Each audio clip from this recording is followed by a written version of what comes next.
त्यांनी आता उपोषण थांबवलं पाहिजे. सरकार सकारात्मक विचार करते आहे. त्यांची ती बोलण्याची पद्धत आहे. करू द्या, मला टीकेची सवय आहे. अनेक वर्ष छगन भुजबळ टीका सहन करत आहेत. कोणालाही धक्का न लावता निर्णय घ्या. कोणी कितीही शिव्या दिल्या किंवा आणखीन काही केलं तरी मी माझा हा मुद्दा कधी सोडणार नाही. त्यासाठी मी 2 वेळा तर मंत्रिपद सोडायला तयार झालो. राजीनामा दिला होता. सरकारने न्याय देण्याचा प्रयत्न केला. आम्ही पण तेच म्हणतोय की युतीतल्या पक्षांनी एकत्र बसून तिकीट वाटपाचा प्रश्न सोडवला पाहिजे. शरद पवारांनी प्रचार सुरू केला आहे. 80 द्या, 90 द्या, काय करायचं ते करा. बिग ब्रदर, छोटा ब्रदर मधला ब्रदर काय ते ठरवा, नाहीतर आपण पुन्हा अडचणीत येऊ, एवढंच माझं म्हणणं. यह निर्णय हमारे कोर टीम ने लिया है. मैं भी इच्छुक था, मैं भी चाहता था कि वह सेट मुझे मिले. मैं बिल्कुल नाराज़ नहीं हूँ. नाराज़ दिख रहा हूँ क्या? अजित पवार राष्ट्रीय अध्यक्ष है. प्रफुल्ल पटेल जी राष्ट्रीय कार्य अध्यक्ष है. टक्कारी की प्रथा अध्यक्ष है. मैं कार्यकर्ता हूँ. 40 नहीं 57 साल राजनीति कर रहा हूँ. शिवसेना को जीतने दिन हुए उस दिन से मेरा राजनीतिक करियर गिनते जाओ. लेकिन बात यह है कि पार्टी का नेतृत्व कौन कर रहा है. 3 लोग कर रहे हैं तो वह लोग ज़रूर बातचीत करेंगे. तो आमच्या पक्षाचे कार्याध्यक्ष प्रफुल्ल पटेल खासदार आणि खासदार सुनील तटकरे अध्यक्ष, प्रांताध्यक्ष आणि मंत्री त्या सगळ्यांची बैठक झाली आणि त्या बैठकीमध्ये पूर्णपणे विचार झाला आणि त्या विचारांती सुनेत्राताई पवार यांना राज्यसभेसाठी उभं करायचं आहे, त्यांचा फॉर्म भरायचा आहे, हा सर्वानुमते निर्णय झालेला आहे. तुम्ही इच्छुक होता? तुमच्याबरोबर हो, मी इच्छुक होतो. माझ्याबरोबर आनंद परांजपे सुद्धा म्हटलं तर इच्छुक होते, बाबा सिद्दीकी होते, असे आणखीन कोण कोण 4-5 लोक असते.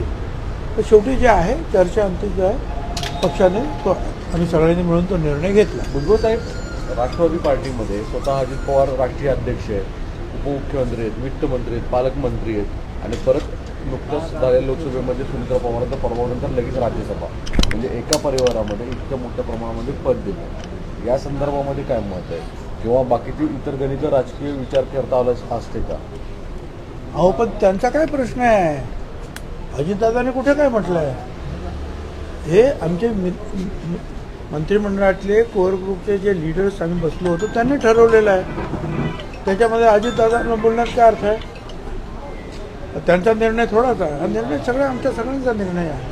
परंतु पक्षाच्या कार्यप्रणालीच्या निर्णयावरती तुम्ही नाराज आहात का? जो पक्षात माझ्या तोंडावरून दिसतंय काय तुम्हाला नाराज?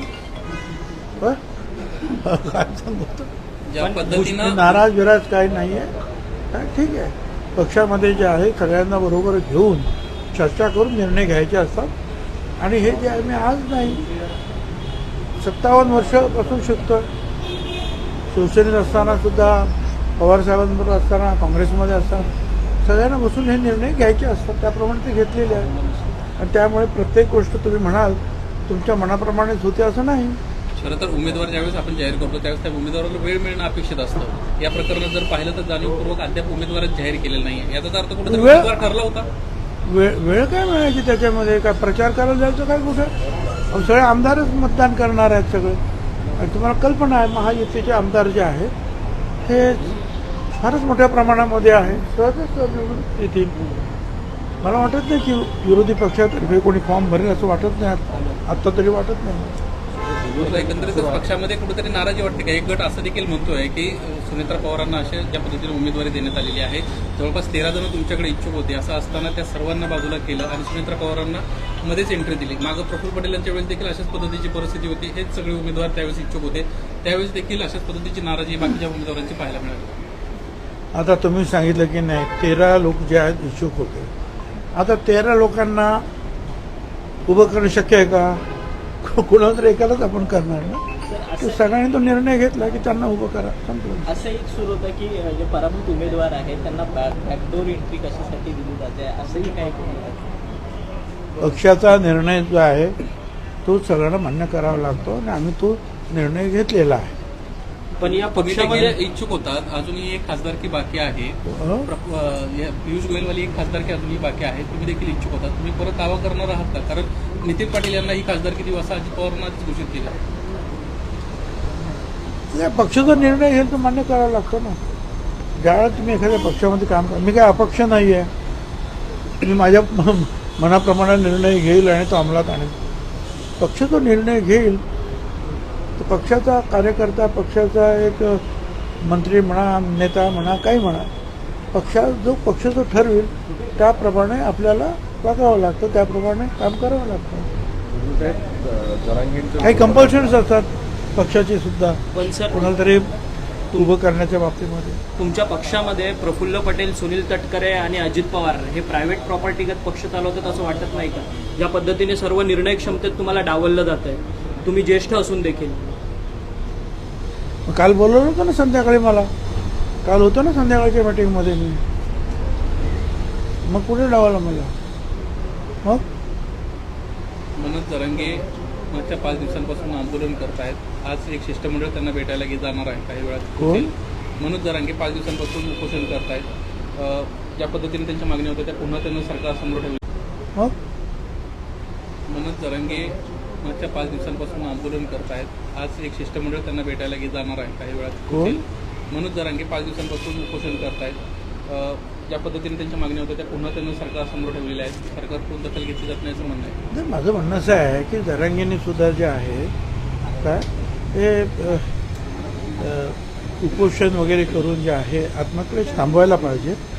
आणि सरकार जर त्याच्यावर विचार करत आहे की जेणेकरून ओबीसींना सुद्धा धक्का लागणार नाही आणि त्यांच्या ज्या काही मागण्या आहेत त्या मागण्यावर सकारात्मक कशा रीतीने विचार करते ते सरकार विचार करत आहे. आताच निवडणुकीतून जे आहेत सगळे जे आहेत मोकळे झालेले आहेत, त्यामुळे वेळ तर द्यायला पाहिजे ना सरकार. महाविकास आघाडीमधले निवडून आलेले सर्वच खासदार आता मनोज जरांगे पाटील यांच्या पाठीशी उभे राहताना पाहायला मिळतात. त्यांच्या या मराठा आरक्षणाच्या संदर्भात, सगळे सोयऱ्याच्या संदर्भात अंमलबजावणी करण्यात यावी असं एक सकारात्मक पत्र सगळ्या खासदारांकडून दिलं जातं. 2-3 खासदार जे आहेत ते गेलेले आम्हाला माहिती आहेत. पण ठीक आहे ना, ज्या वेळेला सरकार असतं, सरकारला त्या कुठल्याही पक्षाला सगळं दलित, आदिवासी, अल्पसंख्याक, मराठा, ओबीसी, भटक्या, विमुक्त सगळ्यांना बरोबर घेऊन जावं लागतं. तर म्हणून विचार करून निर्णय घ्यावे लागतात. पण शासनाला ते सर्व धमकी देतात की लोकसभेपेक्षा सुद्धा विधानसभेमध्ये जास्त ताकद दिसेल, पडताना उमेदवार दिसेल सत्ताधारी. ठीक आहे, आता त्यांची ते पद्धत आहे, त्याप्रमाणे बोलतात ते. एकेरी टीका पण तुमच्यावरती पूर्वीसारखी जरांगे पाटील करताना पाहायला मिळते. आणि त्याने करूया ना. काय छगन भुजबळवर टीका काय मी आज करतात का लोक? अनेक वर्ष छगन भुजबळ टीकेचे घाव सोसतच आलेला आहे, त्याच्यामुळे त्याची काळजी करायचं कारण नाही. छगन भुजबळ एवढंच म्हणतो आहे की ओबीसी, भटक्या, विमुक्त जे आहे किंवा इतर लहान लहान समाज असतील, मग आदिवासी, दलित, अल्पसंख्याक कुणी, या कुणाच्याही अधिकाराला धक्का लावू नका आणि त्यानंतर जो काही निर्णय घ्यायचा तो निर्णय घ्या, हे मी बोलतो. आणि कुणी किती शिव्या दिल्या आणि आणखीन काहीही केलं तरी माझा हा मुद्दा जो आहे हा मी कधीच सोडणार नाही. त्याच्यासाठी तुम्हाला माहिती आहे मी मंत्रिपद सोडायला तयार झालो, मागच्या वेळेला राजीनामा दिला होता. तर त्यामुळे तो प्रश्न येत नाही.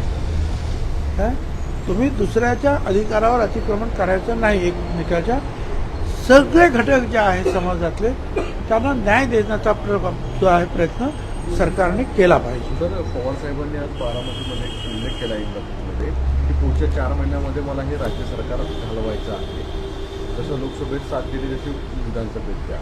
खरंच या निकालानंतर ना अशा स्वरूपाची परिस्थिती दिसेल आपल्यासारख्या ज्येष्ठ नेत्याला काय परिस्थिती वाटते? असं आहे ना की आता आम्ही पण तेच म्हणतो आहोत की लवकरात लवकर जे आहेत आमच्या युतीतल्या पक्षाने एकत्रित बसून त्या तिकीट वाटपाचा प्रश्न जो आहे काय 80 द्या, 90 द्या, आणखीन काय करायचं ते करा.